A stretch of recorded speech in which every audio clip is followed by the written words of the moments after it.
Hey there YouTube, Leap Master here, bringing you a quick video review of the 124 scale Kotobukiya Governor Armor Type Pawn A1 from their new Hexa Gear franchise that they're making. If you didn't see it yet, go ahead and check out the video of my unboxing for this guy. And he is really cool, but very, very tiny. And this is the first Pawn Governor Armor Type from the new Hexa Gear line of kits that they're making, and I gotta say it's really neat. But as you can tell from the size of my hands, because I have average sized human hands, they're not tiny and babyish at all, that this guy is puny. I'll get to some size comparisons in a little bit, but just gotta say the construction for this guy was really fast. He was very simple.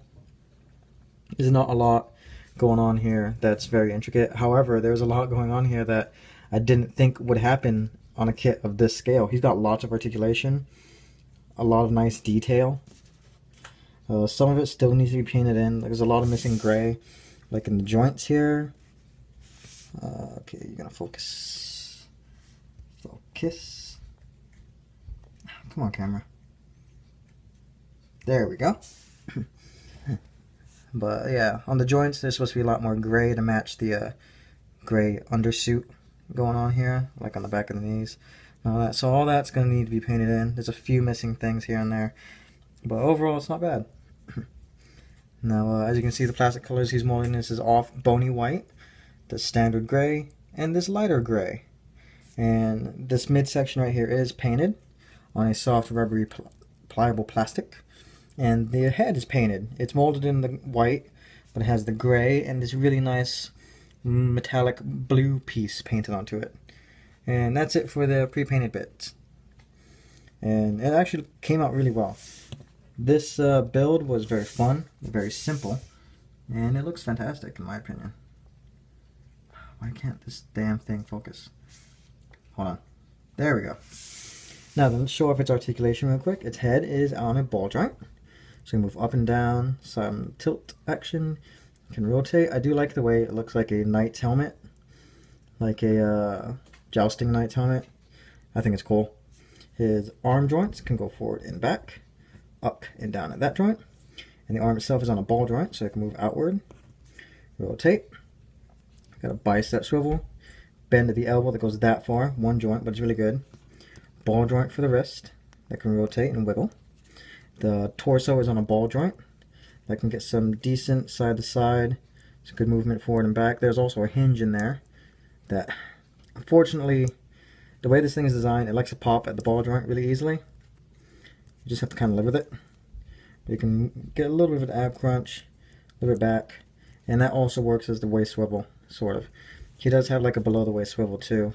All this bit right here is the malleable soft plastic. So is the upper thighs and the bicep of the arm. The legs can go forward that far, backs that far. Really good spread. It's not bad at all. It's a ball joint actually. You get a thigh swivel. Really nice bend at the knee, even though it's only one joint. And the foot can go forward really far, down a little bit. You don't get much tilt that way, but if you move it away from this joint here, you can get some pretty good tilt like that. The way it's designed is that it's a ball joint that comes in at like a 45-degree angle, and then you pop it into the front of the foot. So you can get this guy in some really nice stances, and because he's so light and tiny, he can hold most of them pretty well if you get him to balance on his feet. Now then, for his accessories, he does come with a few different options for hands. He's got the fist, as you can see on him right now. You got some calm splayed open hands. Not splayed open, but resting open hands. And they pop in and out of the ball joint super easily. Sometimes a little too easily. You get two of those, obviously, and you get two weapon holding hands. Very nice. Oh, these are the weapon holding hands. The other one was the splayed open hand. So you can see the slight difference in the hands. And with these hands, you can hold his rifle. I think it's just a rifle. Looks more like a shotgun, sort of. That could just be because it doesn't have a stock, I don't know. But it's really nice. There's a hole in here and some bits on the side, so there might be some option sets that'll come out for these things. And his sword bayonet. Now, it plugs in here like that, using the barrel as the mount. So that looks cool. He can hold this. Just pop his hand out. Take a holding hand. Lose the holding hand. Find it. Pop it in. Remember, you have to do all of that. Otherwise, it's not going to work. Well, he'll hold it. And unfortunately, it's like a wedge hold.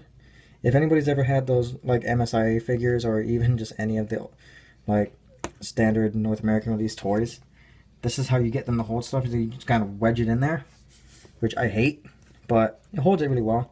You see full extension. He can stand there holding it.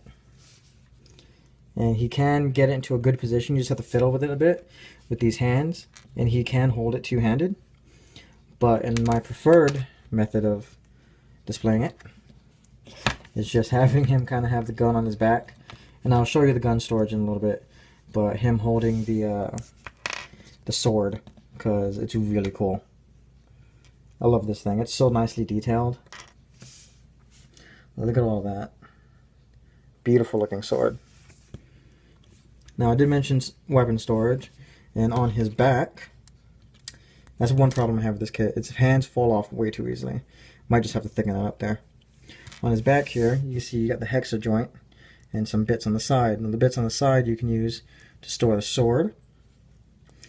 But where that Hexa joint is, you kind of have to use the gun or something to pull it out. I usually use the sword. Just kind of jam the handle in there, and there we go. You have to actually pull the Hexa joint out, and then you take the square bits on the side and it'll fit like so. And the gun can be stored on the back, which is my preferred method of loading this guy out. And he looks fantastic. Looks really cool like this. Now he does have some options, like you get with the Hexa joint in the back. You can put this in anything with that same size on the peg will fit, or the same size on the shoulders will fit. So you can have some options on him. If you have any of the Kodo Kia option kits, which I don't have out right now, I do have some, but I don't have him out right now, they'll probably fit on this guy, which would be cool, although a little out of scale. Now then, as I said, he's tiny. So let's get some quick side comparisons out of the way. Here he is being dwarfed by an SD. This is the Legend BB Barbados 6th form. And it is huge compared to him. Something else that is also really tiny, but still looks big to this guy, is the Universal Unit Gundam The Origin. You see, he's taller. And this thing's only like $8, $10 maybe. Although this guy's like 12, so it's not that big of a price difference. And then this guy is completely painted, but this guy is more articulated and a little bit more fun to build. And then, just as a quickie, we're also going to show him next to his standard 144 scale kit, the GM. And he barely gets up to the hips. This guy is puny, but he is for a reason. Because he's the writer for the Rayblade, the Hexagear Rayblade. And I will be showing that to you guys next time.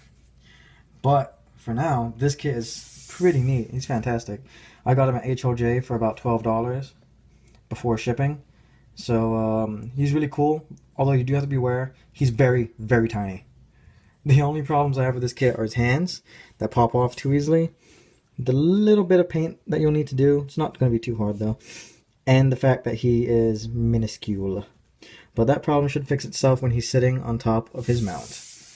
And with that, guys, I will see you all next time.